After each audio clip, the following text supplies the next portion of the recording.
will start the revision of our chapter, The Road to Independence 2. Our first topic was the Amritsar Massacre. The First World War gave the Indians a new impression of Europeans. It was a period of great expectations. World War I had brought a revolution in people's ideas of equality and liberty everywhere. The claim that the white man was superior to other races were undermined by the sight of British and Germans viciously at each other's throat. Indian soldiers had fought as valiantly as any other. Britain, indisputably the greatest power on earth, was nearly defeated by Germany and had to be saved by America. The British feared that Indians might take advantage of this new weakness. During the First World War, the British had given themselves special emergency powers to deal with troublemakers. Now, a committee was set up headed by British Judge Justice Rowlatt. He recommended that some of these special powers should be made permanent, including the right to, number 1, arrest suspects without a warrant, number 2, hold secret trials of suspects, number 3, keep suspects locked up, number 4, tell suspects where they should live. The next topic is Mohandas Gandhi, the man they called Mahatma.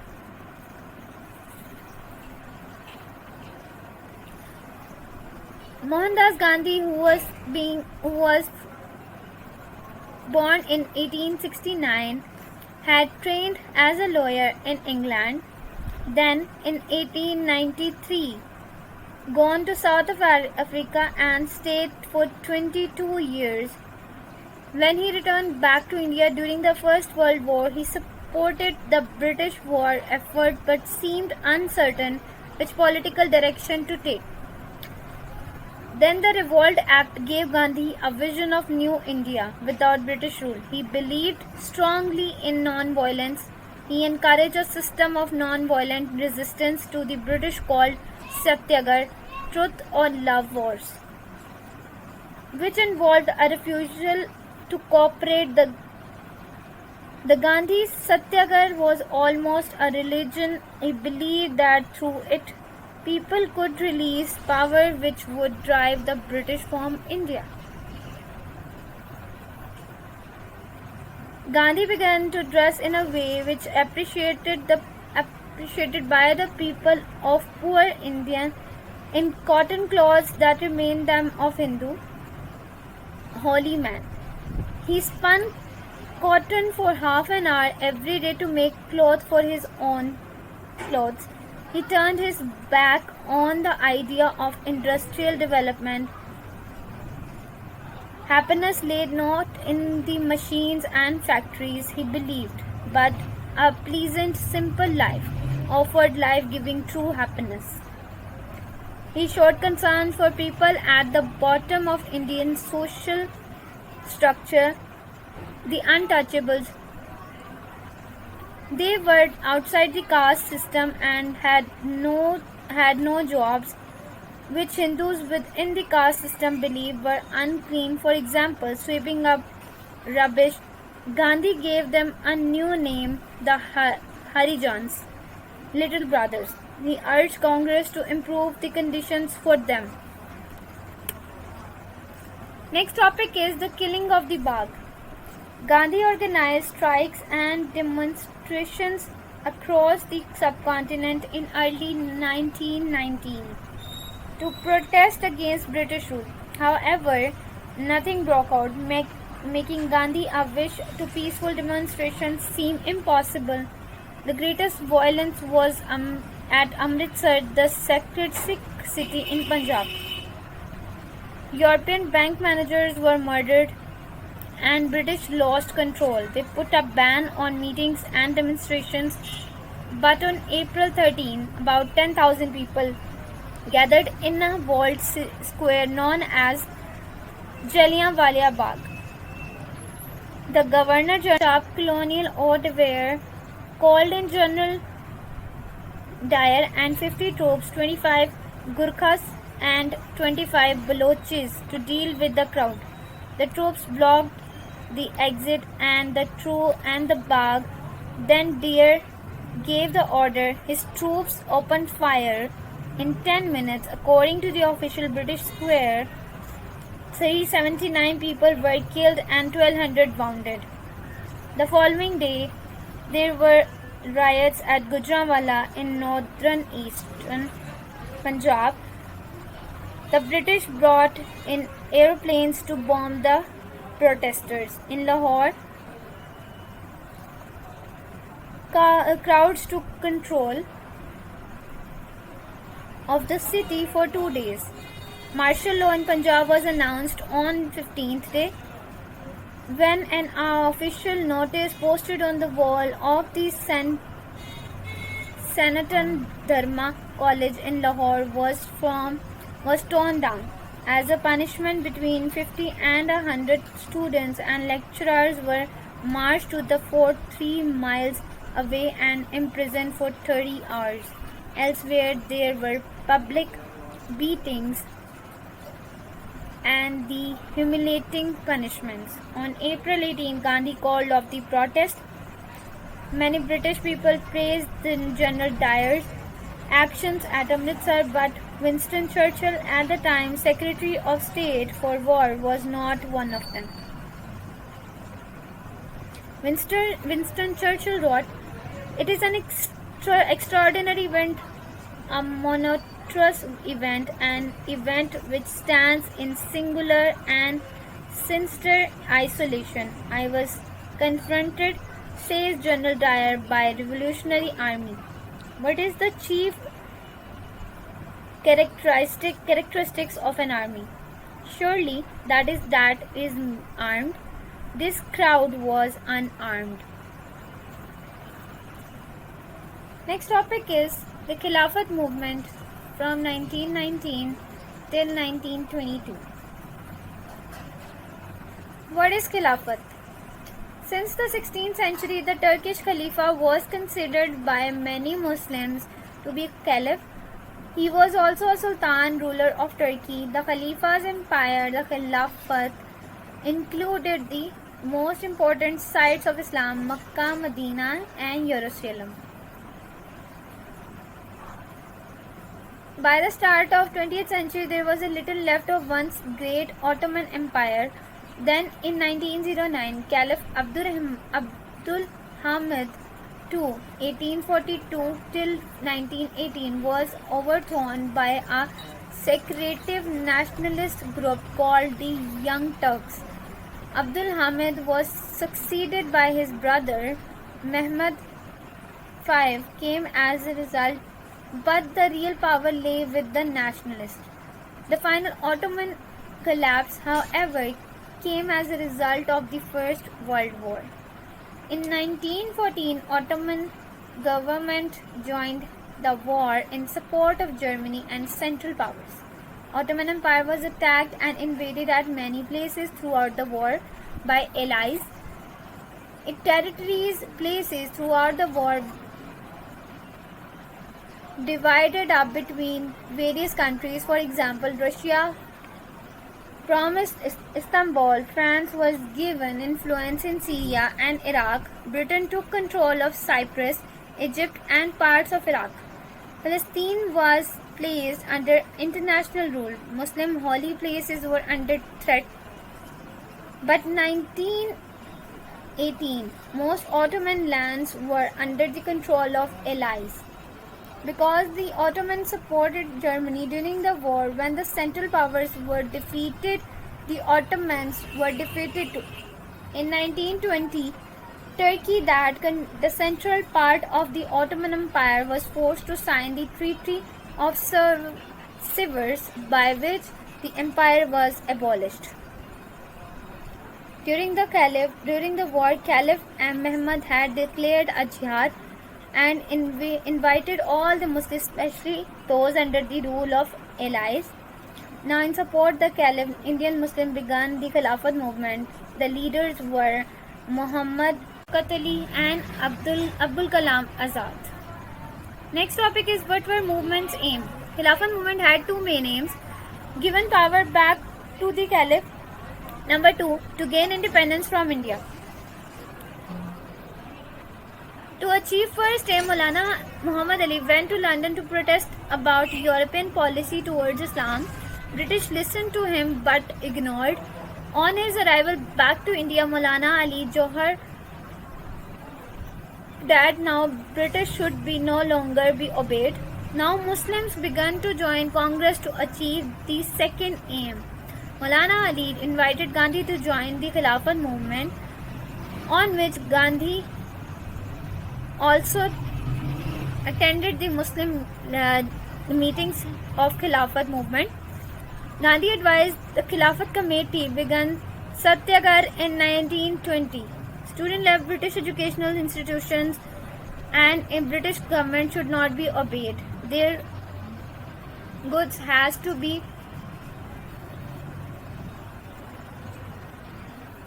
not to be bought, refused to pay taxes and went on strike. Next topic is Jinnah disapproves of Gandhi's methods. In 1920, Annie Besant resigned as president of the Home Rule League that she had set up and Gandhi was appointed in her place. Gandhi now introduced changes but Jinnah complained.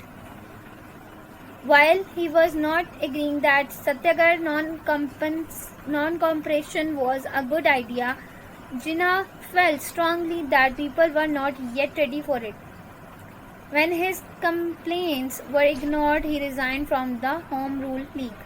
When Gandhi tried to persuade him to rejoin, Jinnah wrote a letter to Gandhi describing why he has resigned.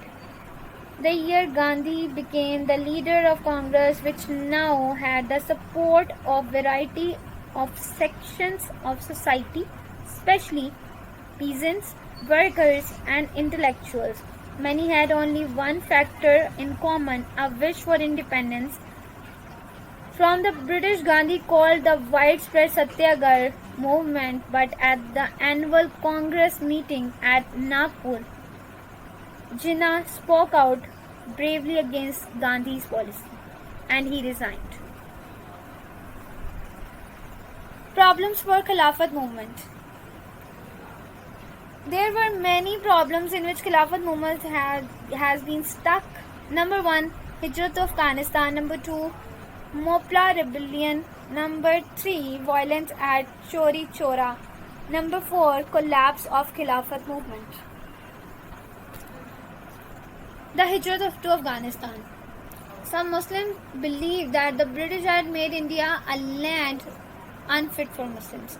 In 1920, about 18,000 Muslims, peasants mainly from Sindh and northwest frontier province, a journey started to Afghanistan on Hijrat. They sold their lands and goods, loaded their possessions into carts and trekked to the Khyber Pass. They believed they would receive a warm welcome in Afghanistan, but this was not the case. Instead, they were turned away and many were died in their way back. The Mopla rebellion. In 1921, a rebellion broke out in South India among the Moplas, Muslims who claimed to be descendant from Arab settlers. British blamed the Mopla rebellion on the Khilafat movement. They fought British soldiers and declared a Khilafat kingdom. More trouble followed, during which many Europeans were killed. About 4,000 Moplas were killed and many thousand were arrested. Violence at Chauri Chaura. More violence followed in 1922 when in the remote East India village at Chauri Chaura, an angry crowd burned 22 police officers to death in their police station. Gandhi himself called off the movement, saying that he had made a Himalayan blunder in encouraging Satyagraha, who were not ready. However, the next month he was being arrested by British and found guilty, and he was imprisoned for 2 years. The collapse of Khilafat movement. Gandhi's arrest weakened the Khilafat movement still further. Its final collapse came later in 1922, when Turkish leader Mustafa Kemal Atatürk abolished the caliphate. Muslims had been the rug pulled from under them. The Khilafat movement had not achieved the aims. However, it had united Muslims and Hindus for a time with a common aim, but with the movement's decline, that relationship also declined, and violent clashes were all to take place in years to come. In Calcutta in 1930, for example, rioting involving Muslims and Hindus led to between 4 to 5,000 deaths.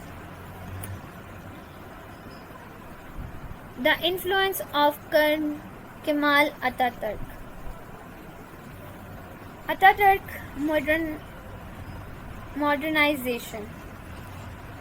Atatürk Mustafa Kemal was the son of a minor Turkish official. In 1905, he graduated from the military academy in Istanbul, joined the secret Young Turk movement which opposed the Ottoman government. He proved himself to be a fine military leader, and during the First World War was given command of a special army group. In 1920, after the war, he and other Turkish nationalists set up an army which defeated elite forces. Colonel set up provincial government, and the Republic of Turkey was proclaimed in October 1923. He was about transforming Turkey and introduced massive programs of reforms. Over the next 2 decades, Turkey changed dramatically. Turks developed a new sense of pride as their country grew in modern nation. Under his system of rule, the state and society were to be in a permanent revolution, and people were encouraged to adopt European way of life.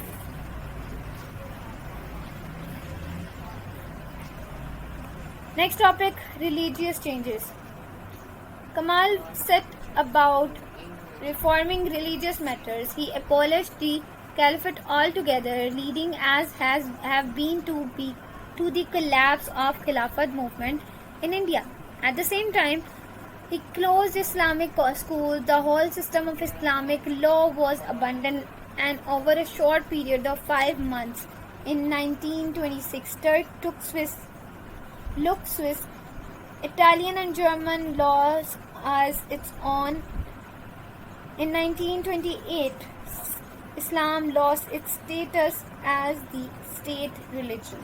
In 1925, men were banned from wearing the traditional headwear, the fez. To set an example, Kemal wore a European-style hat. Suddenly, this became a fashion among the people. Social changes. In 1923, he married a Western educated woman. She rarely wore the veil, had a Western education, and was fluent in several languages. She believed and inspired by Atatürk reforms. In 1934, women were given the right to vote and became eligible to join parliament. In 1928, Kemal introduced a large change when Arabic script, in which Ottoman Turkish language had been written, was placed with the Latin alphabet. Kemal led a publicity campaign, and this caused a literacy rate went up. Kemal also ordered that people take surname or family names. He was given the name Atatürk, father of Turks. Opposition to Atatürk. In general, most people welcomed Kemal as a leader, but some also opposed. In 1925, Kurdus revolted in support of Islam, but its leader was captured and hanged. In 1926, some politicians formed a plot to assassinate Ataturk. As times went on, Ataturk withdrew from his people. He went to live in Dolmabahce Palace in Istanbul. On his death, an enormous public display of grief was there. The idea of Pakistan, the influence Allama Iqbal. Allama Muhammad Iqbal was born in 1877 at Sialkot. He attended Scottish Mission College and then studied at Government College, Lahore, and went to Europe in 1905. In England and Germany, he studied law and philosophy and observed Western society. He started law practice over there after coming back to subcontinent, and also started taking part as a leader in Muslim League. His poetry gives Muslim a message of unity, discipline. He inspired Muslim with the idea of freedom.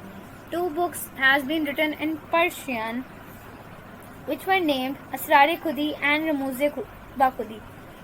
He also read Urdu poetry, Bale Jibreel and Zarbe Kalim. Next topic is Iqbal's political career. Iqbal's visit to Europe showed him that nationalism could lead to racism and imperialism. As a result, he concentrated on building up the strength of Muslim rather than the strength of Indian as a national. In 1928, Iqbal was elected into Punjab Legislative Assembly. He tried to help the poor, requesting better health care and other facilities for them. As time went on, Iqbal becomes convinced that Muslims should have their own homeland where they could be free of Hindu interference.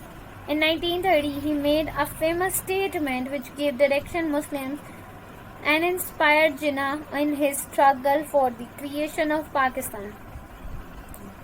His speech during the Muslim League meeting at Allahabad in 1930 is a great speech in history. The Round Table Conference.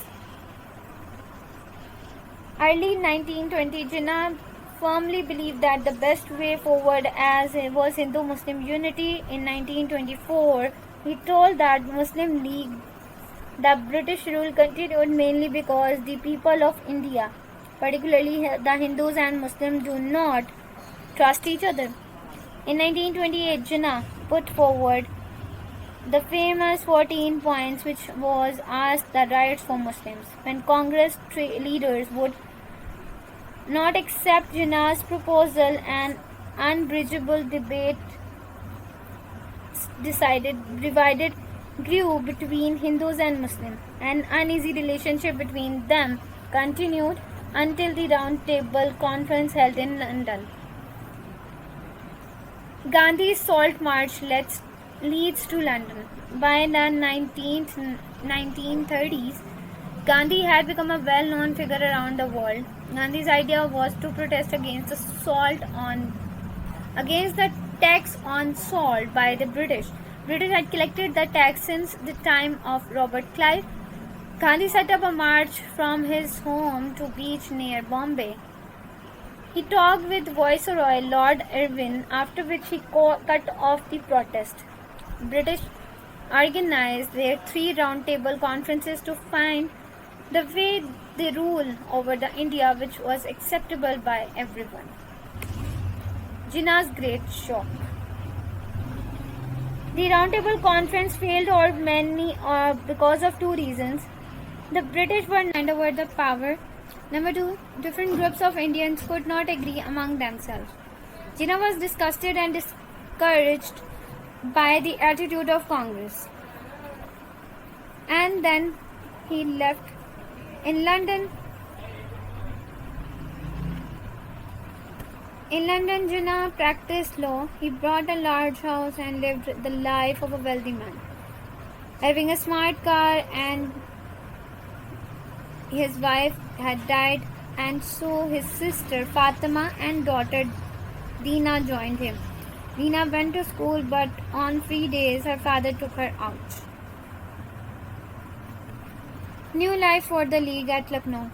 Meanwhile, in Jinnah's absence, Muslim League declined and Congress gained power.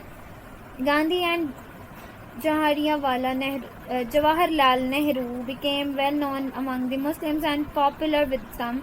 Liaquat Ali Khan and his wife visited Muhammad Ali Jinnah together and requested him to be returned to India to build up the League. In 1934, Jinnah returned to India and was elected as the League's permanent president.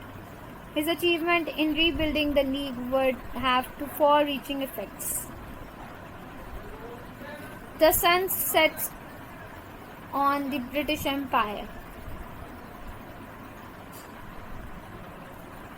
In 1911, India had its own one and only visit from regaining British Emperor King George V was accompanied with his wife Queen Mary, and the imperial visitors were welcomed at the splendid ceremony and showed themselves to the people from the top of the Red Fort at Delhi in true Mughal style.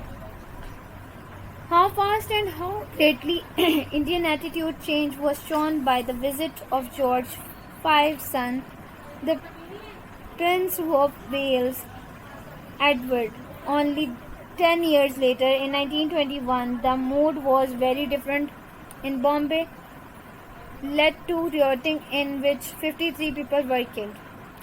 When Prince visited Allahabad, the British feared a disturbance and made strong security arrangements among them. The prince travelled through the town in carriage accompanied by military troops, but instead of rioting, many people stayed inside the home and put a black flag on the top of their houses. The prince officially opened the white marble Victoria Memorial in Calcutta, began Lord Curzon in memory of Queen Victoria. By the time the opening ceremony, the Raj was already in decline. The decrease in loyalty. After the First World War in 1990, Treaty of Versailles gave the British Empire new territories, including most of the German Empire in Africa and power in the Arab world. Following the collapse of Ottoman Empire, the British Empire had never been so large. It was being called empire on which the sun never sets, because it was so large that it spread light right around the world, and somewhere the sun was always shining on the part of it. More than 400 people lived in the empire. Within the empire so large, Britain was unable to run it smoothly. In addition, during the war, empire troops from Canada, Australia and New Zealand as well as India had joined British, but these made loyalty decreased. The white man lays down his burden. The British poet Rudyard Kipling had written a poem called The White Man Burdens in 1899.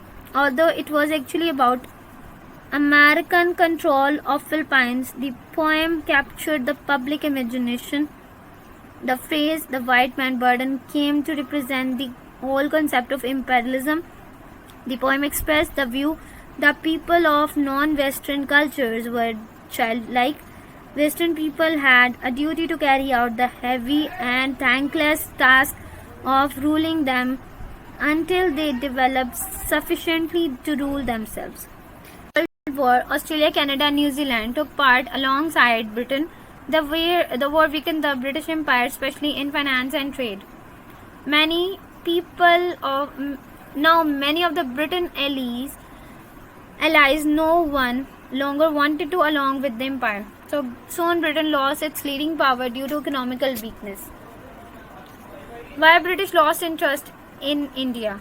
At the same time, when nationalism growing in India, India was becoming less important to British. At First World War, British had no need to call for support from India. More people began to question the need for crown rule. In source 5.26, Dr. Gordon Johnson, Cambridge University, wrote, after 1920, India no longer stood quite where she had been in relation to Britain and within the British Empire. The post-war years saw a shift in the pattern of trade. India remained an important market British goods, but with decline in the textile industry and move on the home economy towards consumer goods and services, it was no longer such a vital one. Indeed, by the late 1930s, the balance of trade turned in India's favor and she began to sell more in Britain than she imported from her. Now let's move to the worksheet. Please answer the following questions. Number 1. Which two events brought Gandhi and his ideas to public attention? Number 2. Who invited all Muslims to jihad to support Ottoman? Number 3. Mention any religious change introduced by Kemal Ataturk. Number 4. What was Gandhi's Salt March about? Number 5. In which two areas British weakened after World War I? Number 6. Write about any two problems faced by Khilafat movement. Please go through all these topics thoroughly. Thank you so much. Allah Hafiz.